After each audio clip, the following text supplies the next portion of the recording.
Hey everyone, welcome to the new training video. Much delayed, thank you for your patience. This is what many of you have been waiting for, so I hope it is the training video that you were waiting for, because it would suck if it was a sucky video. The weights though are going to be sucky. I will admit that these are incredibly light, but you know what, let's dive into the training update portion, maybe explain why these are lightweights, what's the purpose of training like this, and goals, as well as how these things are being implemented in my training plan, how I'm executing them on a weekly basis, and hoping to accomplish long-term goals. So first things first, let's start with a injury status update. As many of you know, I served in the military. I do have a hip injury that is right now really causing me some serious issues. The weight on the bar here I think is just 205 pounds or something like that, maybe 215. Really light, but the focus here is on controlling the eccentric. What I'm showing you is actually a bad workout. I was just not focused on the intent of this movement on this day, more so focused on the tempo and the pacing and just hammering through it, which is another part of the training philosophy of my current plan that I'm trying to execute. I'll talk about later in the video.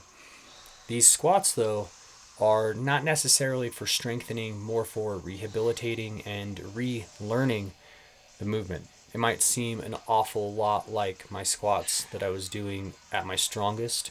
I've squatted about 525 or something like that, high bar. But now I am lighter. I'm about 165 pounds walking around on the day-to-day. This is with intent to lose weight. Previously, I was walking around in the 180s, sometimes close to 190 if I was an extra fat kid on that day in particular. But what this was doing was causing me to not sleep very well. My not being able to sleep well was also then exacerbated by high levels of stress, from work, school, etc. Being a dad, husband, all that sort of stuff has different varying degrees of stress, and not being able to sleep well due to sleep apnea was not a good thing. So I decided to do the smart, responsible decision rather than hook up my face to a freaking alien space sucker machine. Decided to lose a little bit of weight. Now about 20 pounds lighter and feeling much better. It's allowing me to train much better. And so getting back to what you're seeing here is the T2 and the T3. The T1, while not super heavy, the effort is with the T1 kind of focus. I showed you the bad squat sets where I wasn't really paying mind to the tempo and the hip hinge, the eccentric, and all that sort of stuff that I really should have been paying to with the squats. Now we're in the T2 and the T3. The intent here is to also push the pace, gain some conditioning, while also executing different things I want to have done within my training plan. So I know I got bunk shoulders. I need to work on my shoulder range of motion, strength, and all that sort of stuff, especially in my left shoulder. So I'm doing a lot of unilateral shoulder exercises. That's part of this here with the one arm kettlebell press, standing, of course, trying to hold tight core position, keep those ribs pulled down, and maintaining hip tension in this as well. Before this was the snatch grip Romanian deadlift. I'm trying to keep my shoulder blades retracted, pulled down in that position there, as I focus on a controlled hip hinge back, lowering the bar down to my knees, and then squeezing my glutes and my abs to close that hinge on that snatch grip RDL. So all of these movements have different purposes. After that snatch grip RDL, I go back to another posterior train exercise. This one, not necessarily with an eccentric control, but I'm really focusing on having the entire time I'm doing those swings, tension in my hips. So that's why I like the kettlebell swing. That's why I included it in the circuit. This sandbag shoulder is pretty hard. Not just on the grip, but also on the upper back and pulling. It's really a burnout exercise I like putting on the end of my circuits. The sandbag's just like 55 pounds. You go to Home Depot, you go to Lowe's, you fill it with that rubber playground sand stuff. It's not really sand, it's more like bark, but it's rubber. You put it in a sea bag, boom. It's an awesome conditioning tool. So that was a workout that was bad with the T1, but better in regards to the conditioning. This is a separate day And you can see here how I'm executing my squats. This time now, 245 pounds. I think this was the week following. I am paying much more attention to these singles here with the eccentric. You'll see me really dialing in and focusing on having a no BS minimum 1.5 second eccentric. Really shooting for a 2 Mississippi but on the eccentric, but no guarantees. These squats did feel much better. While squatting high bar in the past, because of my hip pain, I was focusing on way too much forward knee travel. I was just allowing much forward knee travel, like way too much. Now, the other problem I got going on is ankle issues from hiking, rolling my ankles, all that sort of stuff. This is flexibility problems. That's why I have the weightlifting shoes.